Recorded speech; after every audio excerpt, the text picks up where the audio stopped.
Esto es una producción de Mindalia Televisión y Mindalia Radio, audiovisuales sin ánimo de lucro de Mindalia.com, para aportar conocimiento y crear conciencia. Mindalia.com, la primera red social de ayuda altruista a través del pensamiento.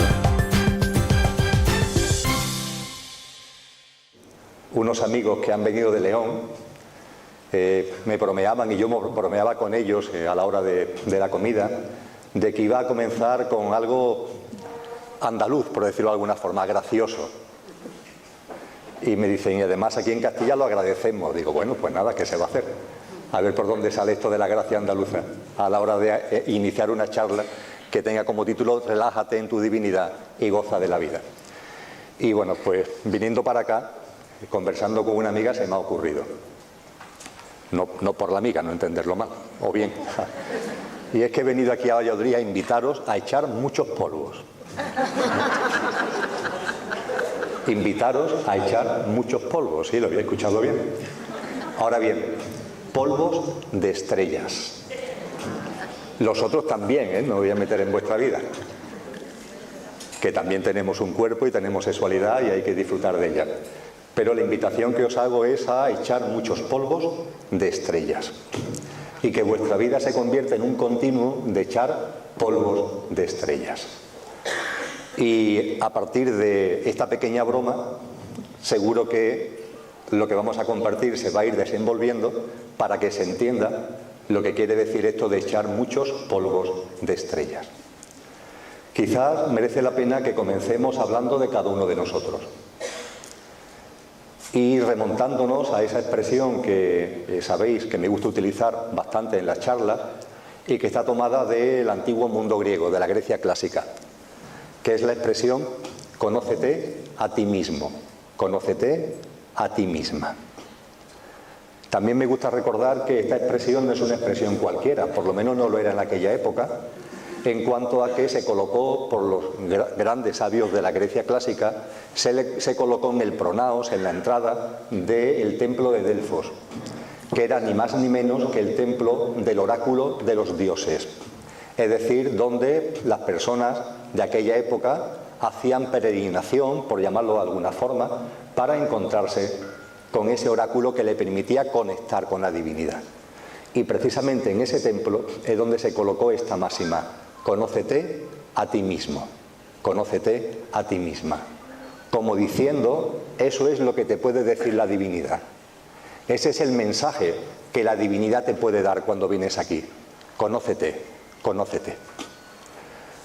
Es paradójico que en la sociedad actual, no es paradójico, todo tiene su porqué y su para qué y su sentido profundo, pero es paradójico a la vez que en el sistema educativo haya, por ejemplo, una asignatura que creo recordar que se llama, o que se llamaba, porque esto cambia a una velocidad inmensa, conocimiento del medio. Pero, sin embargo, no hay ningún tipo de materia o asignatura que trate del conocimiento de uno mismo. Mucho conocer lo de fuera, pero poca atención a lo de uno. Mucho conocimiento del medio, pero poco conocimiento de uno mismo. Para colmo, nos encontramos en un momento evolutivo de la humanidad donde el conocerse uno mismo, permitirme que lo diga así, está chupado. En aquella época, 1000 años antes de Cristo, era bastante más complejo por la propia evolución de la humanidad y de la sociedad que se asumiera, se entendiera, se tomara conciencia de lo que significa conocerse a uno mismo. Pero vosotras, vosotros y yo estamos en condiciones inmejorables, porque hoy tenemos herramientas, incluso mentales, incluso intelectuales, que lo facilitan mucho. Y en ese acercamiento a lo que conocerse a uno mismo significa, que desde el corazón comparto con vosotros y con vosotras, que tal como lo siento es la mejor definición de la espiritualidad y de la conciencia, el conocerse uno mismo. En eso consiste la espiritualidad, en eso consiste el despertar, en eso consiste la toma de conciencia, en conocernos. Pues bien, en ese conocimiento de uno mismo, hoy tenemos cosas que nos rodean, que nos lo facilitan enormemente. Y en ese sentido me gusta utilizar dos símiles, muy simples, extremadamente simples, pero muy potentes a la hora de recordar lo que somos, a la hora de reconocernos, a la hora de conocernos. Un símil es el símil del iceberg, lo que es un iceberg, cómo se compone y cómo evoluciona. Y por otra parte el símil del coche y el conductor, del conductor y el coche. Y me vais a permitir que en la primera parte de mi intervención profundice en estos dos símiles, pero lo haga con el objetivo de que nos conozcamos mejor a nosotros mismos con lo que estos símiles aportan, de forma y manera que en el recuerdo de lo que somos lo tengamos especialmente fácil, porque cuando alguien por lo que sea lo olvide, lo único que tiene que hacer es recordar lo que es un iceberg, por una parte, o lo que es un conductor con su coche, por otra. Ese es el conocimiento de uno mismo. Vamos a entrar en ello. Empezamos por el iceberg. La mayoría de los que estamos aquí, posiblemente, en primer plano, en la realidad, no hemos visto nunca un iceberg. Algunos quizás sí, la mayoría seguro que no. Pero eso sí, todos sabemos perfectamente lo que es un iceberg. Lo hemos visto en la tele, en documentales, en libros, en enciclopedias, en películas. Y si nos vamos a Wikipedia, nos dice que un iceberg es una masa de hielo que se ha desprendido de una plataforma helada o de un glaciar. Y en definitiva es una masa de hielo, una gran masa de hielo. Y esa masa de hielo navega por el océano. Se ha desprendido de la plataforma de hielo o del glaciar y navega, surca las aguas oceánicas, impulsado por las corrientes marinas, etcétera, etcétera. Eso es un iceberg. Hasta ahí yo creo que todos, en el conocimiento que tenemos de un iceberg, llegamos. Creo que también sabemos, y si no, yo lo digo, que el iceberg, cuando lo contemplamos en una foto, en un documental o en primer plano en la vista, vemos la punta del iceberg, pero el iceberg es mucho más grande. Vemos con nuestros sentidos corpóreo-mentales, divisamos, visualizamos la punta del iceberg, que es la parte del iceberg que sobresale por encima del agua, la parte del iceberg que no está sumergida, la parte del iceberg que está por encima de la superficie marina. Eso es lo que detectan, lo que ven, lo que perciben nuestros sentidos corpóreo-mentales. Pero sabemos que el iceberg es más grande, que hay una parte del iceberg que está por debajo del agua. Y esa parte del iceberg interior, de dentro, no la perciben nuestros sentidos corpóreo-mentales. Está ahí, pero no lo vemos. Está ahí, pero no lo percibimos. Wikipedia aporta un dato enormemente interesante a este respecto, y es que, en proporción, la parte sumergida y que por tanto no vemos es mucho mayor que la parte emergida, la que está por encima del agua y que por tanto vemos. Concretamente, más del 80% del iceberg está por debajo del agua y menos del 20% está por encima. Significa ello que con nuestros sentidos corpóreo-mentales visualizamos una pequeña parte del iceberg, mientras que no percibimos la gran masa del iceberg porque está por debajo del agua. Bien, con esta definición y con este acercamiento al iceberg que nos hace Wikipedia, podemos seguir un poquito más adelante. Hay un momento determinado en el que el iceberg empieza a deshelarse. Y eso se manifiesta cuando lo estamos observando a simple vista en el documental o en la costa. Eso se visualiza porque en la punta del iceberg que sobresale por encima del agua, el agua del iceberg, el hielo del iceberg se está derritiendo, se empieza a derretir y el agua chorrea, el agua se desprende por esa punta del iceberg. Como se está deshelando, el agua chorrea, consecuencia de ese deshielo. Eso es lo que ven nuestros sentidos físicos y al verlos así podemos pensar que el deshielo se debe, por ejemplo, a que el iceberg, navegando por las aguas oceánicas, ha llegado a una zona donde la temperatura ambiente es mayor de 0 grados, donde la temperatura ambiente es de 2 grados, de 5, y como consecuencia de eso, al haber llegado el iceberg a zonas donde la temperatura ambiente es superior a 0 grados, se produce el deshielo. Sin embargo, esto no es así, porque los icebergs se deshielan en temperaturas inferiores a 0 grados, en temperaturas de -1, de -5, de -8, de -10, y sin embargo, viendo la punta del iceberg, se está produciendo el deshielo. Esto para la mente es incomprensible, porque un trozo de hielo se deshiela cuando está abajo 0. Si está a -5 no hay ningún motivo para que el deshielo se produzca. Pero claro, todo esto se debe a que estamos observando la parte exterior del iceberg, no la parte de dentro, no la parte interior. Porque la causa, la razón y el origen del deshielo no está fuera, sino que está dentro. No está en el exterior, sino que está en el interior. Concretamente se debe a que el iceberg, navegando por las aguas oceánicas, hay un momento determinado que entra en contacto con corrientes marinas, esas corrientes marinas que más o menos todos sabemos que circundan los océanos, que si el Niño, que si la Niña, esas corrientes marinas. Y hay corrientes marinas cálidas, que llegan incluso cerca del Polo Norte, pero son corrientes marinas subterráneas cálidas. Pues bien, el iceberg, navegando por las aguas oceánicas, hay un momento determinado que entra en contacto con estas corrientes marinas cálidas. Al entrar en contacto con las corrientes marinas cálidas, que están a 5 grados, 10 grados, 8 grados, el iceberg se deshiela. Pero os pregunto, ¿qué parte del iceberg entra en contacto con esas corrientes marinas subterráneas? ¿La parte exterior o la parte interior? ¿La parte que está fuera o la parte que está dentro? Obviamente la parte que está sumergida. Esa es la que entra en contacto con las corrientes submarinas, no la parte que está emergida, que está en contacto con el ambiente, no con las corrientes submarinas. Es decir, la causa y la razón del deshielo está dentro, en el contacto de más del 80% del iceberg con esas corrientes marinas cálidas.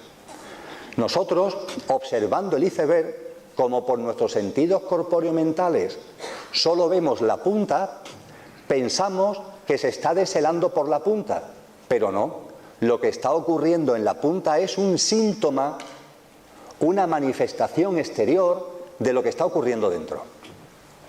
Lo repito, un síntoma, una manifestación exterior de lo que está ocurriendo dentro. Así opera, así funciona un iceberg. Y este símil es espectacular, magnífico para conocernos y para que recordemos lo que somos. Porque en nuestra evolución en conciencia, todo con su sentido profundo, todo con su porqué y su para qué, esto lo habíamos olvidado y empezamos a recordarlo. Habíamos olvidado que lo que nos pasa en nuestra vida no está fuera, sino que está dentro. Porque nosotros somos como ese iceberg. Nos habíamos acostumbrado a visualizar la punta del iceberg, es decir, nuestro aspecto exterior. Lo que a mí me gusta llamar nuestro yo físico, mental y emocional. Pero no, en ese yo físico, mental y emocional no está el origen ni la causa de lo que sucede en nuestra vida, de lo que pasa, de lo que acontece. No, no, no. Hay que mirar dentro. No nos podemos conformar con visualizar la punta del iceberg, nuestro yo físico, nuestro yo mental, nuestro yo emocional. Hay que meterse dentro. Hay que conocerse uno mismo. Y al meterse dentro es donde vamos a encontrar la razón real, la causa profunda de lo que acontece en nuestra vida. Pongo solamente un ejemplo, se podrían poner muchísimos, pero pongo un ejemplo que es especialmente gráfico y yo diría que útil en nuestra vida cotidiana. Me refiero a lo que la humanidad denomina todavía enfermedad. Empezamos a recordar que la muerte no existe, que la muerte es un imposible en el cosmos y en la creación. Empezamos a recordar que realmente nosotros no morimos, a ello iremos después. Pero aún nos cuesta un poquito de trabajo en la toma de conciencia darnos cuenta de que tampoco existe la enfermedad, que no hay enfermedades, que lo que la humanidad, vosotros y yo, denominamos enfermedad no es real. Lo que todavía denominamos enfermedad, aplicando el símil del iceberg, no es sino el síntoma exterior de cosas que están ocurriendo en el interior.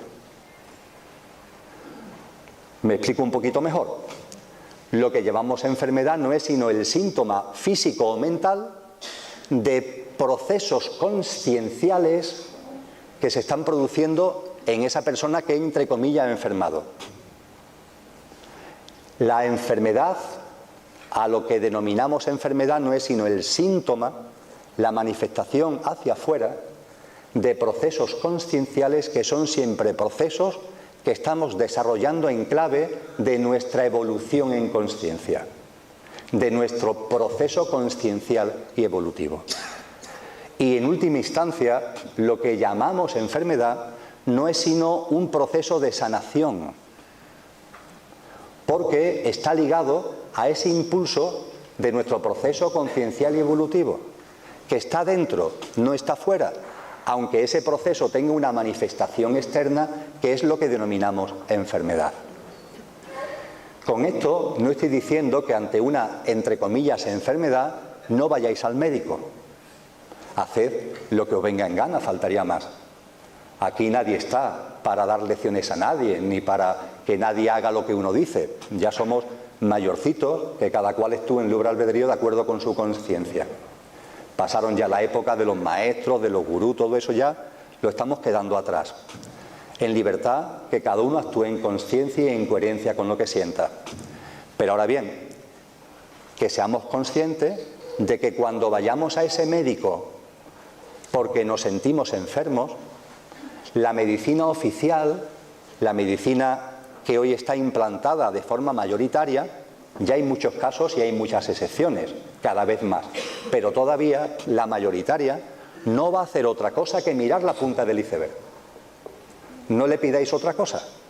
Ese médico, ese doctor o esa doctora va a mirar la punta del iceberg, va a mirar vuestro yo físico y mental y emocional, no va a pasar de ahí, va a ver cómo estáis física y mentalmente, y a partir de ahí va a hacer un diagnóstico de esa, entre comillas, enfermedad. Pero ese doctor o esa doctora no va a percibir lo que hay dentro. Es más, aunque lo intentara, no lo podría, porque los únicos que podréis realmente percibir lo que ocurre dentro de vosotros sois vosotros. Con lo que ante cualquier enfermedad, sea un simple catarro de invierno o sea una enfermedad grave, como puede ser un tumor, lo que de corazón comparto es que con independencia de que vayáis o no al médico, de que tengáis o no un tratamiento por la medicina oficial, allá cada uno, os sentéis con vosotros mismos, con vosotras mismas, y busquéis dentro el por qué eso está apareciendo en vuestro fuera, por qué eso está aconteciendo en vuestra punta del iceberg. Luna es una niña preciosa, a la que ya Diana, su madre, una gran amiga, le he dicho que no tengo ningún problema, que se pase toda la conferencia llorando. Estoy convencido que con su llanto aportará la vibración justa y necesaria para nivelar en armonía la de esta sala. Así que Diana, tranquila por completo. Esa medicina oficial, insisto, solamente va a mirar el síntoma, no va a mirar hacia adentro. Pero como acababa de comentar, es que mirar hacia adentro de vosotros mismos y de vosotras mismas lo tenéis que hacer vosotros. Ante cualquier enfermedad, el constipado al que me refería o el tumor maligno, sentaros, encontraros, guardar silencio y buscar dentro. Porque ahí hay una causa profunda que está en vosotros. Esa enfermedad ha aparecido en vuestra vida no por casualidad. No hay casualidades. Hay gente que me dice, he tenido mala suerte, tengo un cáncer. No es mala suerte, ni buena suerte. No es cuestión de suerte. Es simplemente la manifestación exterior de algo que está ocurriendo dentro de ti. Y una enfermedad siempre, siempre, siempre es sanadora. Aparece con un sentido profundo que tiene que ver con vuestra sanación, entendiendo en este caso por sanación el impulso de vuestro proceso conciencial y evolutivo. Por tanto, lo que denominamos enfermedad es la manifestación externa en la punta del iceberg de lo que está ocurriendo en la parte del iceberg que no vemos con los sentidos corpóreo-mentales, pero es ahí donde está la causa y el origen. Procesos conscienciales de evolución, procesos de limpieza y procesos de sanación que nos están abriendo nuevas puertas, nos están abriendo nuevas experiencias y nos están aportando nuevas cosas en nuestro proceso conciencial y evolutivo. El conductor viene a ser como la parte interior del iceberg, la que está por debajo del agua, mientras que el coche es la punta del iceberg, la que perciben nuestros sentidos corpóreo-mentales. En el conocimiento de uno mismo, ese conocimiento supone recordar que somos, lo digo así, tal cual, un conductor que ha encarnado en el plano humano para vivenciar y experienciar el plano humano. Y ese conductor que ha venido aquí, que hemos venido aquí para vivenciar y experienciar el plano humano, ese conductor necesita un coche adecuado a las experiencias que quiere vivir. Dicho de una forma más coloquial todavía, necesita un cuerpo, con todo lo que ello conlleva, que le permita vivir la experiencia humana. Necesita un yo físico, mental y emocional que le posibilite vivir la experiencia humana. De modo y manera que cuando nos miramos en el espejo, o cuando me estáis viendo a mí, a las personas que me acompañan en el escenario, o nosotros os estamos viendo a vosotros y a vosotras, lo que estamos viendo con nuestros sentidos corpóreo-mentales, ¿qué es? Nuestro yo físico, mental y emocional, es decir, el coche que cada uno hemos elegido para vivenciar la experiencia humana. Pero realmente nosotros no somos ese coche. Ese coche nos es muy útil mientras que estamos aquí viviendo esta vida y esta experiencia, pero nosotros no somos eso. Somos mucho más que eso. Aquí hay personas que se han desplazado desde puntos que están a muchos kilómetros de distancia, a cientos de kilómetros de distancia, y muchos de ellos han venido en vehículos. En sus vehículos, sí, o en vehículos de amigos y de familiares. Cualquiera de vosotros o la mayoría de vosotros y vosotras tiene uno de esos vehículos, los que utilizamos en nuestra vida cotidiana en nuestros momentos de ocio, para las vacaciones, para el trabajo, etcétera, etcétera. Cuando montáis en ese coche para venir aquí a Valladolid, los que habéis venido de fuera, o en la vida cotidiana, los que lo utilizáis en la vida cotidiana, me imagino que ninguno de vosotros caerá en la paranoia de pensar que tú eres el coche. No, el coche es el coche y yo soy yo. Lo iré conduciendo, pero yo soy una cosa y el coche es otra. Pues bien, lo mismo nos ocurre a nosotros. Lo mismo me ocurre a mí como a cualquiera de vosotros y de vosotras. Me estáis viendo. ¿Qué es lo que nos hemos acostumbrado de ver de los demás? El yo físico, mental y emocional, es decir, el coche. Sé que hay personas que van más allá. Lo sé porque en muchos casos, al finalizar la charla, hay personas que se me acercan y comparten conmigo cosas que han visto en el escenario, que han visto en mí y lo comparten conmigo. Esas personas ven más allá del coche, pero lo frecuente, lo ordinario, es que eso no lo hagamos y que cuando me miráis a mí estáis viendo mi coche, no me estáis viendo a mí. Y os aseguro que el que está compartiendo esto no es el coche que utilizo para experienciar la vivencia humana, sino que soy yo, que no soy el coche, sino el conductor del coche. Ciertamente estoy utilizando al coche para llevar a cabo esta comunicación, pero esta comunicación no la está practicando, no la está ejerciendo el coche, la está ejerciendo el conductor. Lo podéis ver o no lo podéis ver, pero es el conductor el que está aquí compartiendo. Normalmente, cuando miramos a las otras personas, nos quedamos en el coche, en el yo físico, mental y emocional. Fijaros, vamos por la calle y toca el claxon de un coche. Y por el toque del claxon nos damos cuenta de que alguien nos está saludando desde ese coche. Seguro que a más de uno y de uno le ha pasado en su vida cotidiana. Vas por la calle y te toca un coche, y giras la cabeza para ver quién te está saludando desde el coche. Al girar la cabeza, ¿qué miras? ¿El coche o miras también dentro del coche? Lo que hacemos es, lógicamente, giramos la cabeza hacia el coche, pero miramos dentro del coche para ver quién es el que nos está saludando. Puede ser el piloto, el copiloto, una persona que va en la parte de atrás le ha dicho al piloto, oye, mira, toca el claxon, que ahí va Emilio. Al tocar el claxon, giramos la cabeza, miramos hacia el coche, pero miramos dentro del coche.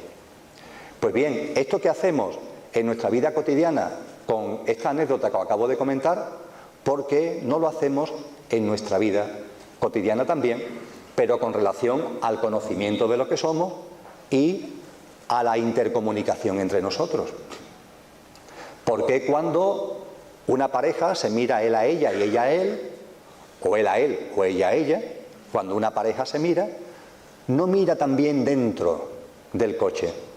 ¿Por qué en la relación con nuestros hijos o con nuestros nietos nos conformamos con mirar el coche y no vamos más allá? No miramos dentro de los cristales, no miramos dentro de lo que hay en ese coche, que es el conductor. Pero es que ese conductor que no vemos es lo que realmente somos. Es ese conductor el que ha encarnado y está aquí utilizando ese coche y está en conexión con nosotros, como nuestra pareja, como nuestros hijos, como nuestros seres queridos, como nuestros amigos, como nuestros compañeros de trabajo, como nuestros vecinos, etcétera, etcétera, etcétera. Pero no es el coche, son los conductores. Y sin embargo, nos conformamos con mirar solamente el coche. Y claro, eso no solamente nos pasa con relación a los demás, es que nos pasa con relación a nosotros mismos. Nos hemos acostumbrado a creer que somos el coche, a olvidar que somos mucho más que el coche. Y llegado a este punto, os recuerdo lo único que es seguro en vuestra vida. No soy adivino, pero hay una cosa que estoy en condiciones de afirmar fehacientemente, que en vuestra vida va a ocurrir. Es de lo único que podemos estar seguros, de lo único. Y me refiero al hecho de que va a llegar un momento determinado en vuestra vida donde se va a producir eso que la humanidad todavía denomina muerte. 50 años, 100 años, 5 años, 5 meses, 5 días, 5 minutos, 5 segundos, pero va a ocurrir. Las 500 personas que estemos aquí es lo único que podemos tener seguro, que va a llegar ese momento que la humanidad denomina muerte en nuestra vida. No en la del otro, que también, sino en la tuya, en la vuestra, en la de cada uno. Ese momento va a llegar seguro. Cuando ese momento llegue, podremos comprobar que no hay muerte, que la muerte no existe, que la muerte es otro invento de la imaginación humana, un fantasma de la mente. La muerte no existe. La muerte es simplemente una puerta que se abre y que nos permite pasar de una habitación a otra de la vida. Una puerta que se abre y que posibilita pasar de una habitación a otra habitación de la vida. Por tanto, no hay muerte, todo es vida, aunque lo denominemos muerte. Pues bien, cuando ese momento ocurra, que va a ocurrir en vuestra vida y en la mía, os aseguro que vais a tener el discernimiento, a poco que tengáis una mínima toma de conciencia, vais a tener el discernimiento de lo que es el conductor y de lo que es el coche. Por una razón muy sencilla, porque el conductor va a seguir vivo. El conductor es el que pasa a esa otra habitación, mientras que en esta habitación se queda el coche. El coche se va a quedar aquí.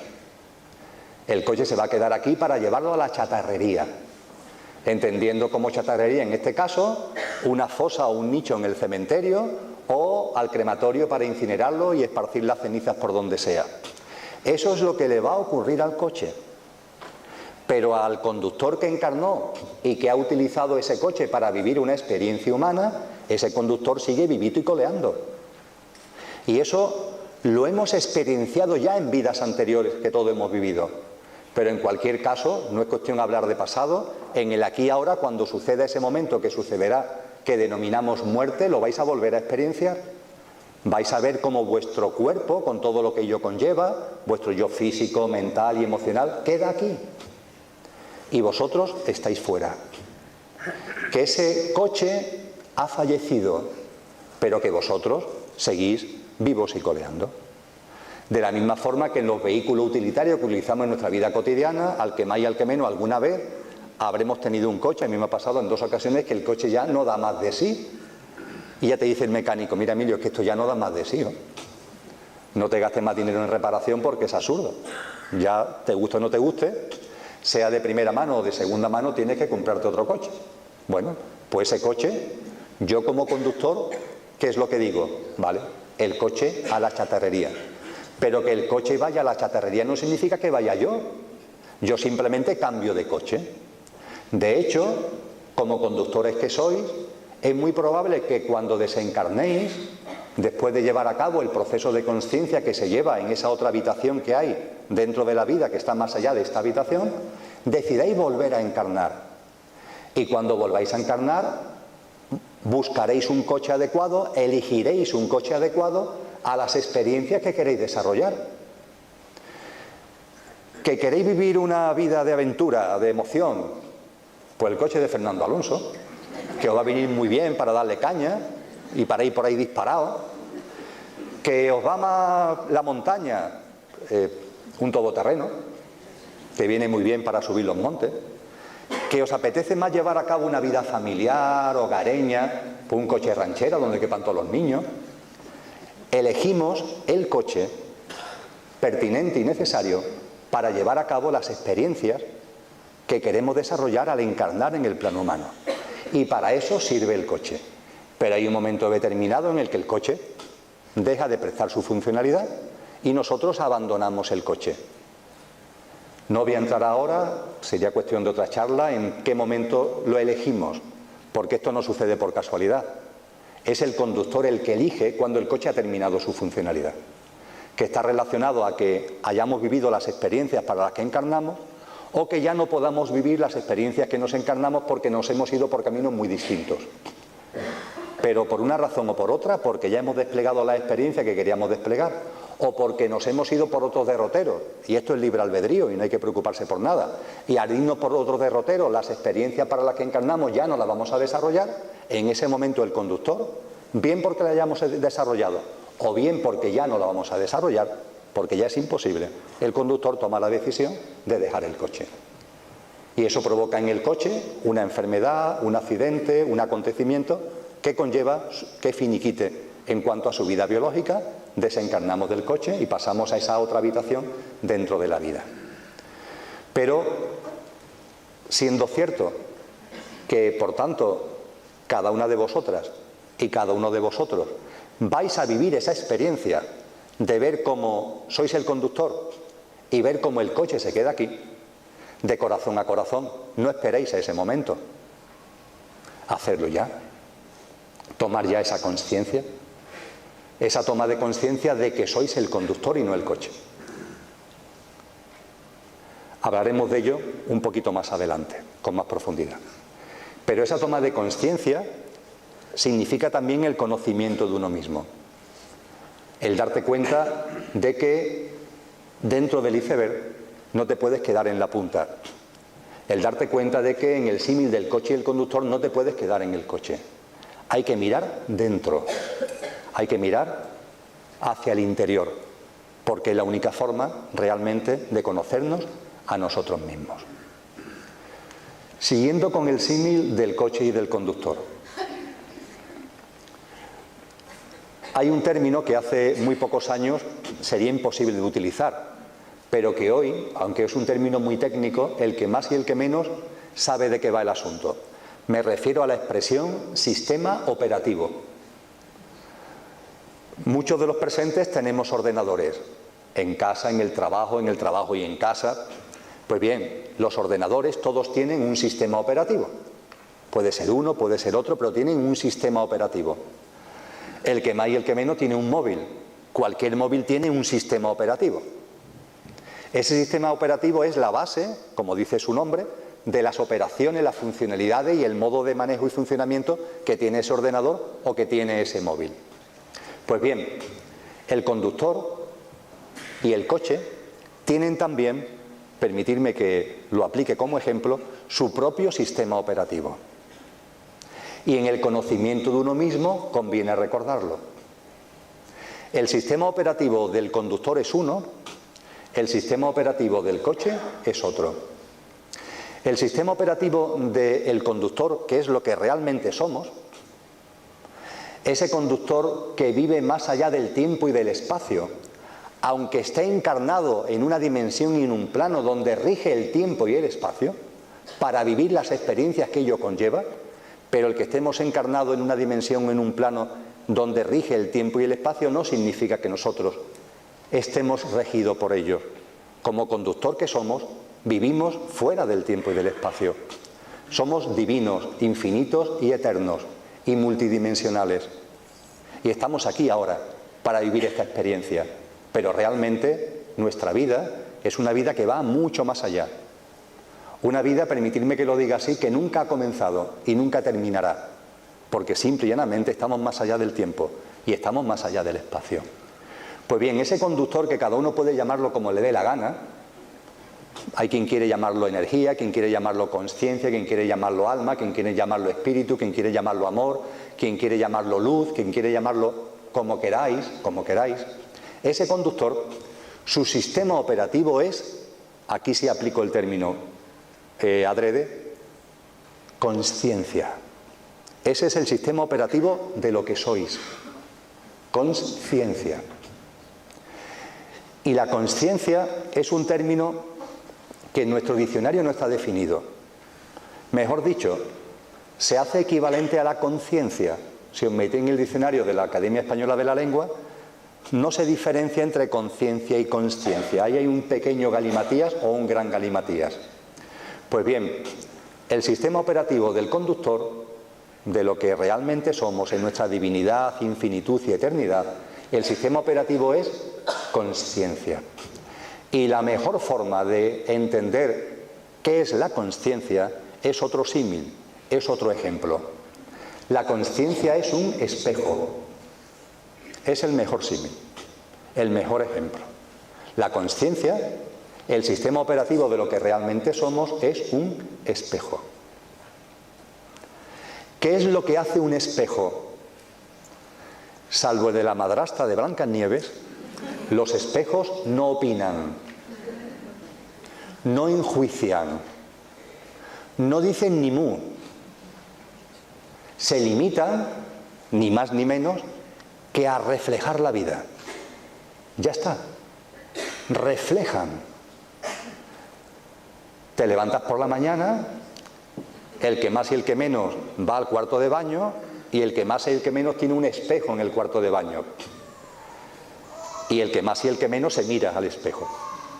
Pues bien, cuando te miras a ese espejo, el espejo no os dice nada, ¿verdad? ¿Alguna vez ese espejo del cuarto de baño ha dicho: oye, ha dormido fatal, ¿eh? Qué mala cara tienes? O, oye, qué bien ha dormido esta noche, se te ve el rostro saludable, con energía. No, el espejo calla. Pero el espejo hace una cosa enormemente trascendente, refleja. ¿Qué es lo que refleja? La vida, en ese caso a vosotros en el cuarto de baño. Eso es lo que hace el espejo. Pues bien, el sistema operativo de lo que somos, en el conocimiento de uno mismo, hay que recordarlo, es consciencia. Es decir, nosotros no enjuiciamos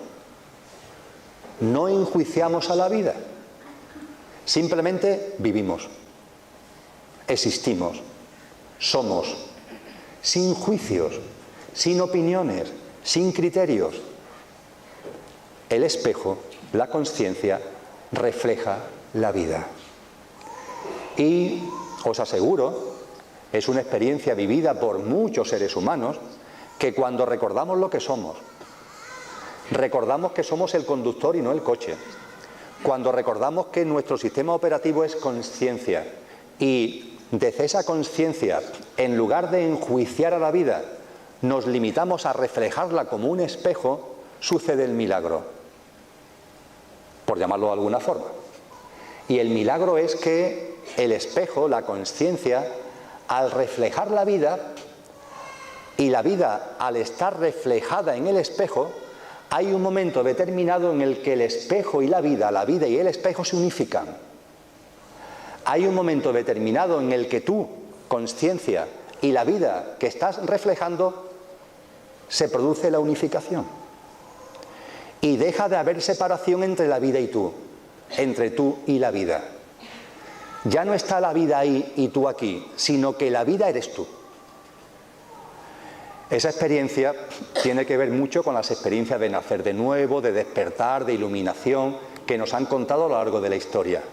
Pero es el momento sublime en el que precisamente por no enjuiciar a la vida, precisamente por no interpretarla, precisamente por no opinar acerca de ella, precisamente por reflejarla tal como es, se produce ese milagro de que tú te unificas con la vida y la vida se unifica contigo. Y a partir de ahí, legítimamente, tú puedes decir que la vida eres tú. A su vez, eso puedes decirlo porque has dejado de ser algo.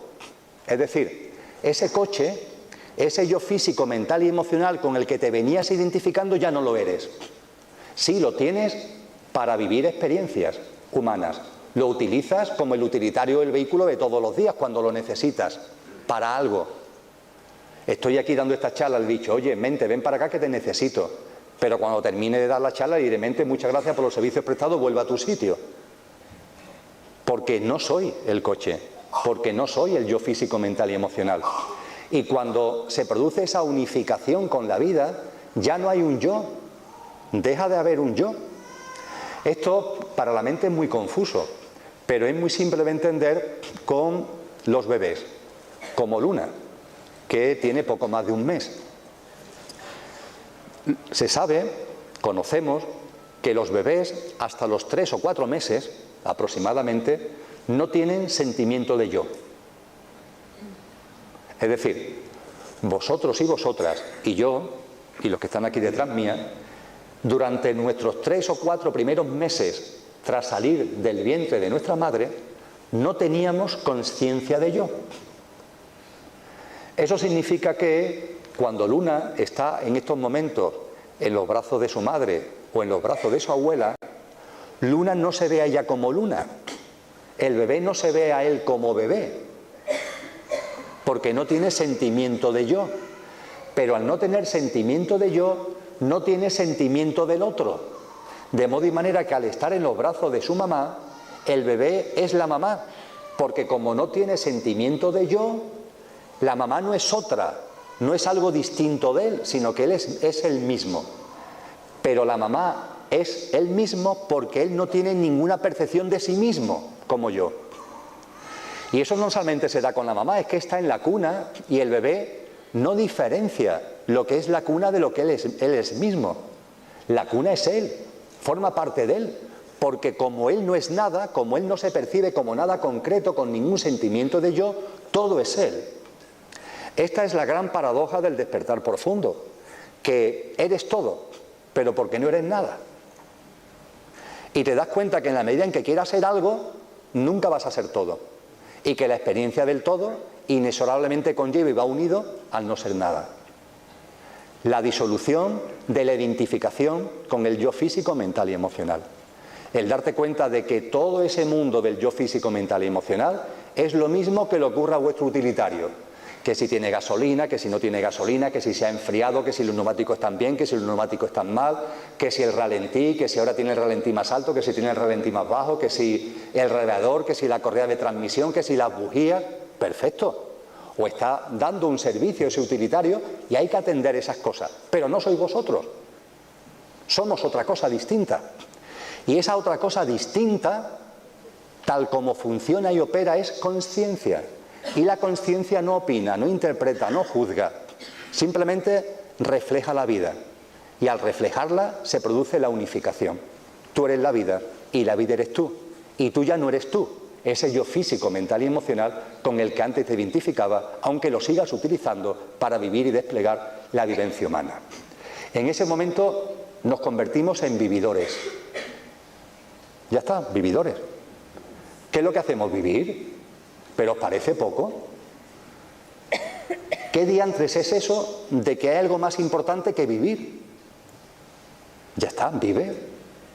No enjuicies, vive. Es que la vida no te vea como es que me ha dado un bofetón la vida, es que pasan unas cosas. No, no enjuicies. Y cuando dejes de enjuiciar, percibirás que todo tiene su sentido profundo. Que cuando la vida besa, tiene su sentido profundo. Y cuando la vida pega, tiene su sentido profundo. Bastaría, no lo digo de farol, con que estuvierais una semana sin enjuiciar la vida para que lo experimentarais. Para que experimentarais la unificación con la vida y para que experimentarais este hecho de percibir con claridad que todo tiene su sentido profundo. Que todo tiene su porqué y su para qué en clave de los procesos concienciales y evolutivos. Si durante un día vivierais viviendo, en el vivir viviendo, sin crítica, sin juicio, sin opinión, sin interpretación, percibiríais que este mundo, que tanto criticamos, que tan negro pintamos, este mundo es el escenario idóneo y perfecto para desarrollar los procesos concienciales y evolutivos, las experiencias y vivencias que queremos desarrollar los que nos hemos encarnado en él. Por eso es este mundo así. Y este mundo no es de otra manera, sino como es. Y es como consecuencia de que, repito, es el escenario idóneo y adecuado para que se puedan desarrollar los procesos concienciales y evolutivos, las experiencias y vivencias que cada conductor que somos, al encarnarse, quiere desarrollar. Y ya está. Y sí, yo sé que la mente aparece por medio, sí, claro, pero, y la violencia, y la guerra, y no sé qué, no sé cuánto, todo tiene su sentido profundo. Pero para verlo, tienes que dejar de opinar, tienes que dejar de enjuiciar. Tienes que acercarte a la realidad para verla de verdad, no para interpretarla. Pero claro, si nos identificamos con el coche, si seguimos todavía, más o menos, pero ahí, aferrados al coche, el sistema operativo del coche no es la consciencia. El sistema operativo del coche es, si decíamos que la consciencia es un espejo roto, el sistema operativo del coche es la mente, la que está aquí, encima de la cabeza. Y la mente opera como un espejo roto.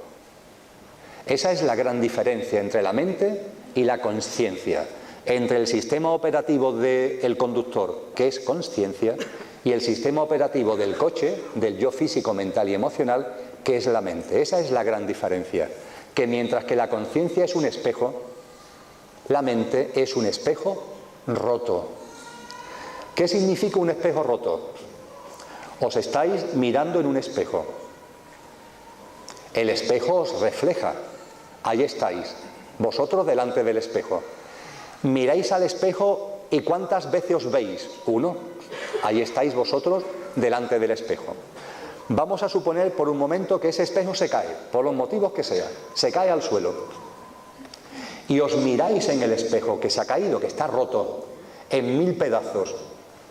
¿Cuántas veces os vais a ver? 1000 veces. Si ese espejo se ha roto en 20 trozos, os vais a ver 20 veces. Si se ha roto en 50 trozos, os vais a ver 50 veces. El espejo refleja. El espejo roto, ¿qué es lo que hace? Divide, fragmenta, separa. Y eso es lo que hace la mente cuando se utiliza para ver y entender la vida. Cuando utilizamos no la consciencia, sino la mente para acercarnos a la vida, para entenderla, para comprenderla, para verla, para vivirla, cuando utilizamos no la consciencia, sino la mente, nunca veremos la vida. Nunca vais a ver la vida, ni a comprenderla, ni a entenderla, si os acercáis a ellas a través de la mente. Porque la mente, el sistema operativo del coche, tiene muchísimas prestaciones, muchísimas, pero entre ellas no está incluida, consultar el menú, lo debéis tener por algún sitio, el prospecto de vuestra mente, veréis que no está incluido en ese prospecto el entender, comprender, ver y vivir la vida. La mente sirve, por ejemplo, para organizar, para programar, para planificar, para hacer una agenda, para programar unas vacaciones, para organizar un encuentro como este. Fijaros, septiembre del 2014, cuando Ángel y yo contactamos, lo que habrá llovido desde entonces y la cantidad de cosas que Ángel habrá tenido que mover para hacer posible este encuentro que se está desarrollando durante el fin de semana. Y que Xavier y yo mismo estemos aquí compartiendo con vosotras y con vosotros. Ahí se utiliza la mente, porque la mente sirve para eso. La mente sirve igualmente para comunicar, para hablar, para escuchar, para interactuar entre nosotros, para que yo pueda estar aquí hablando, para que vosotros me podáis estar escuchando. La mente es muy útil, tiene muchas prestaciones. La mente sirve también para plasmar, para materializar nuestros dones y talentos, muchos de ellos, nuestra capacidad creativa, nuestras capacidades intelectuales, nuestras habilidades. Para todo eso sirve la mente.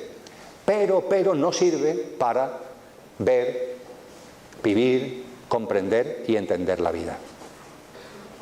Si queréis acercaros a la vida, comprenderla y entenderla, verla y vivirla con las gafas de la mente, permitidme que coja este símil, con las gafas de la mente nunca vais a ver la vida. Vais a ver otra cosa. Vais a ver una imagen distorsionada, rota, fraccionada de la vida. Nunca la vida. La mente sirve para muchas cosas, pero no sirve para entender, comprender, ver y vivir la vida. Y claro, libre albedrío. Estáis en vuestro absoluto derecho de pasaros la vida entera intentando entender, comprender, ver y vivir la vida a través de la mente. Faltaría más. Estáis en vuestro absoluto derecho.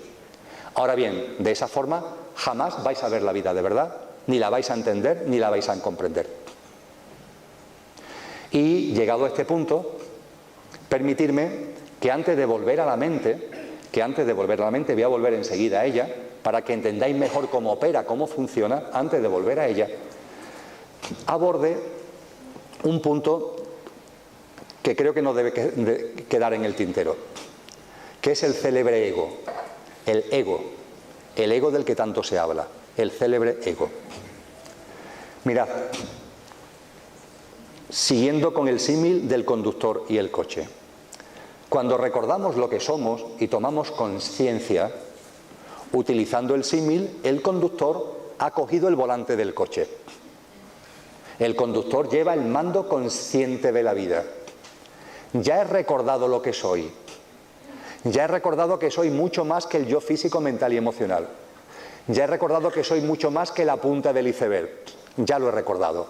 Y lo plasmo en mi vida cotidiana. Ya he recordado que soy divino, infinito y eterno. Ya he recordado que vivo más allá del tiempo y del espacio, aunque esté encarnado en un sitio donde hay tiempo y espacio. Ya lo he recordado.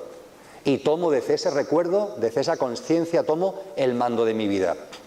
Ahí el conductor ha cogido el volante del coche.